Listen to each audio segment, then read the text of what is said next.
Hello class, welcome to my YouTube channel Namaste history. आज हम पढ़ने जा रहे हैं अपना एक नया topic that is Iranian history, या हम कह सकते हैं Persian civilisation. Class 9th RBSC chapter number 2 continue कर रहे हैं for NTSC point of view और फॉर कॉम्पिटिटिव एग्जाम्स। ईरान की हिस्ट्री क्या थी और किस तरीके के क्वेश्चंस हमें ईरानियन हिस्ट्री से देखने को मिलेंगे। तो चलिए वीडियो को स्टार्ट करते हैं और देखते हैं ईरान में क्या हुआ था।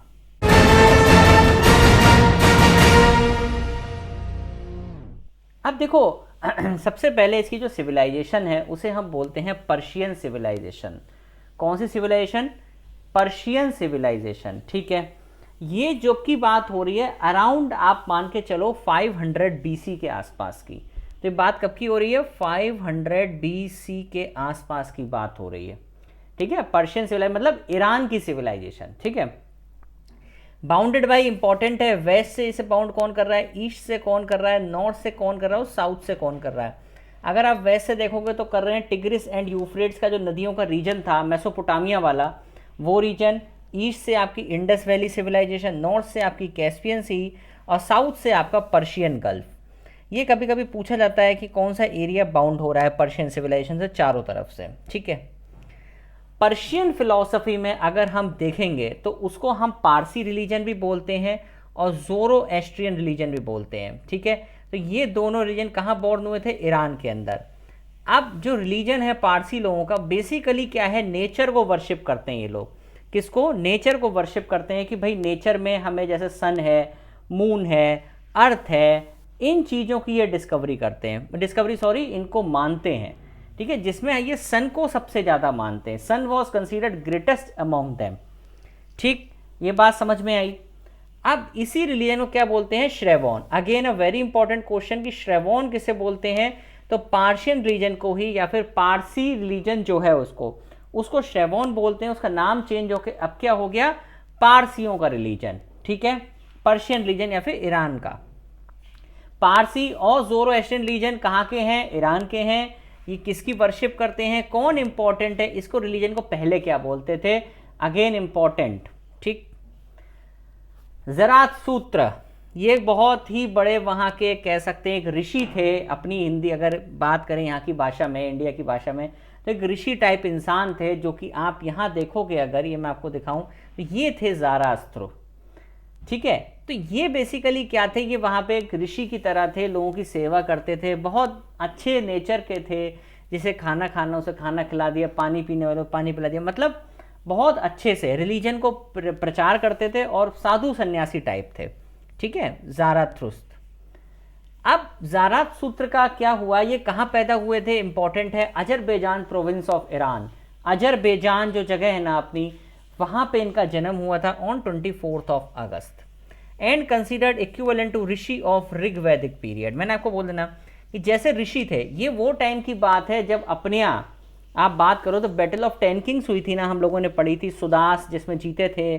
5 आर्यन थे, 5 नॉन आर्यन थे। तो ये वही टाइम पीरियड है ईरान के रेस्पेक्ट में अगर हम बात करते हैं। इनके फादर का नाम पोनिशप्पा एंड मदर का नाम दुरोधा। इंपॉर्टेंट है ज़राथुस्त्र का। इन्हें एनलाइटमेंट कितने साल में मिला था? 30 ईयर्स में मिला था। Very important. According to him the body is mortal and आत्मा इज इमॉर्टल। ठीक है, कि शरीर मर जाता है, आत्मा नहीं मरती। ज़राथुस्त्र का यह कहना था। तो कहाँ पैदा हुए थे भैया? Azerbaijan province. इंपॉर्टेंट है भाई। ठीक है, ये इंपॉर्टेंट है कि ये भगवान जो पारसियों के भगवान हैं उन्हें बोलते हैं आहुर माजदा। जो पारसियों के भगवान हैं उन्हें बोलते हैं आहुर माजदा। भगवान का नाम है इनकी भाषा में आहुर माजदा। पेपर में आएगा तो कंफ्यूज नहीं होना है कि आहुर माजदा कौन है। Ahura Mazda is the god of Parsis. ये हमें याद रखना है। ईरान की सिविलाइजेशन की बात हो रही है। Holi book of Iran, again very important. इसी बुक में मिलता है लेटर आर्यंस के आने का हिसाब किताब। Max Muller theory of Aryan इसी पे बेस्ड है। तो holy book of Iran is Zend Avesta. Again important, holy book of Iran is Zend Avesta, जिसमें बताते हैं teaching of Zarathustra compiled in this book. ठीक है, अब इसमें दो लोगों की बात करी गई है, एक अहिरामन और एक आहुर माजदा। एक राक्षस है, एक भगवान है। तो हमें सबको पता है कि भैया कौन जीतेगा? भगवान ही जीतेंगे। तो अहिरामन अगर आएगा तो अहिरामन से याद रखना है डेमोनिक पावर, मतलब एक राक्षसी पावर है। और अहूर माजदा क्या है, ये भगवान है। जैसा हमने पीछे देखा ना कि अहूर माजदा कौन है, इनके भगवान है, is the god of Parsis. अब देखो भगवान ने क्या बोला है, oh man don't think ominously, don't leave the right path and do not commit sin. ठीक है, कि हमें पाप नहीं करना है।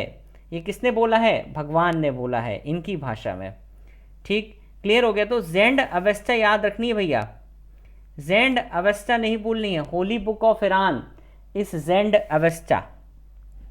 ठीक है, ओ मैन डोंट थिंक ओमनेसली, ओमनेसली मतलब होता है कि कुछ भी बुरा मत सोचो। Don't leave the right path, सही रास्ता मत छोड़ो। एंड डू नॉट कमिट सिन, कोई पाप नहीं करो। आहूर माजदा ने बोला है, मतलब भगवान ने बोला है। ईरानियन कल्चर ये जो था आपका, ये पार्शियन का जो कल्चर था, ये इवन देन इंडिया तक फैला हुआ था। आप इटली कवर करता था, Macedonia, Greece, Russia, Arabian peninsula and some parts of Asia.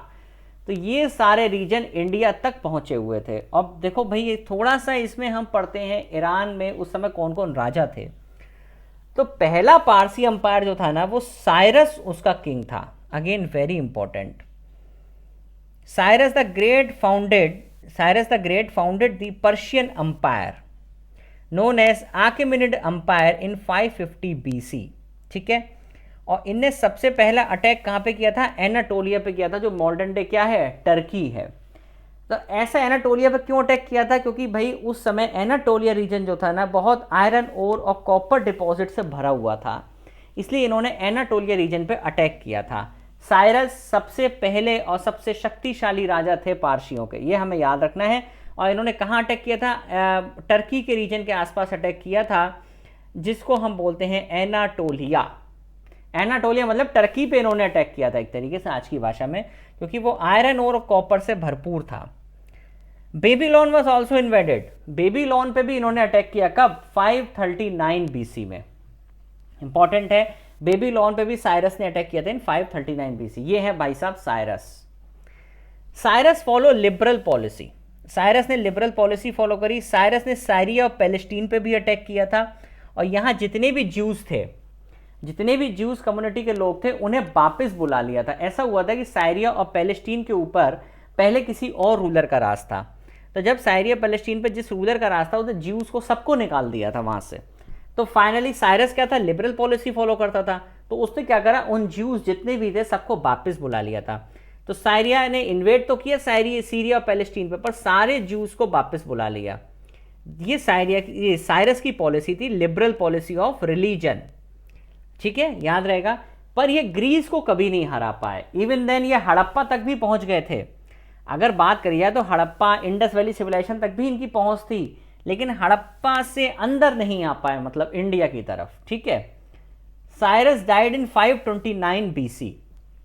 ठीक है, एंड हिज सन कैम्बेसिस, उनने किस पे कंट्रोल किया, इजिप्ट पे कंट्रोल किया। बस इसके में इतनी बात है कि इसने इजिप्ट पे कंट्रोल किया था। डायरस वन आया अब इसके बाद। डायरस वन बेसिकली कौन है, ये मोस्ट आउटस्टैंडिंग रूलर है पर्शियन अंपायर के। क्यों भैया इतने आउटस्टैंडिंग क्यों, क्योंकि ये किसी के बेटे बेटे नहीं है इनमें से, ये प्रोविंशियल गवर्नर थे जिन्हें बाद में बनाया गया। ठीक है, याद रहेगा ये। ओके, डायरस वन भी अनेबल रहे, कैप्चर नहीं कर पाए ग्रीक अंपायर को। ठीक है, ध्यान रखना है कि कोई भी, चाहे साइरस हो, चाहे डायरस हो, चाहे कोई भी हो, ग्रीक अंपायर पे ये कब्जा नहीं कर पाए। और ग्रीक और पर्शियंस के बीच में 200 साल तक लड़ाई चलती रही। ये बताया है हेरोडोटस ने, that is father of history. ठीक है, the ancient capital city Persepolis situated in the north Iran ranks among the UNESCO world heritage site. जैसा कि आप देख रहे हैं ये सिटी है, ठीक है, ये यूनेस्को वर्ल्ड हेरिटेज साइट में लिस्टेड है। और ईरान का ऑफिशियल नेम याद रखेंगे, the Islamic Republic of Iran. ठीक है, ये था आपका इस्लाम या पर्शियंस की हिस्ट्री। इससे क्वेश्चंस बनते हैं, तो इसको अच्छे से पढ़ लीजिएगा। ओके, तब तक हंसते रहिए, मुस्कुराते रहिए और पढ़ाई को एंजॉय करते रहिए। Okay, thank you class.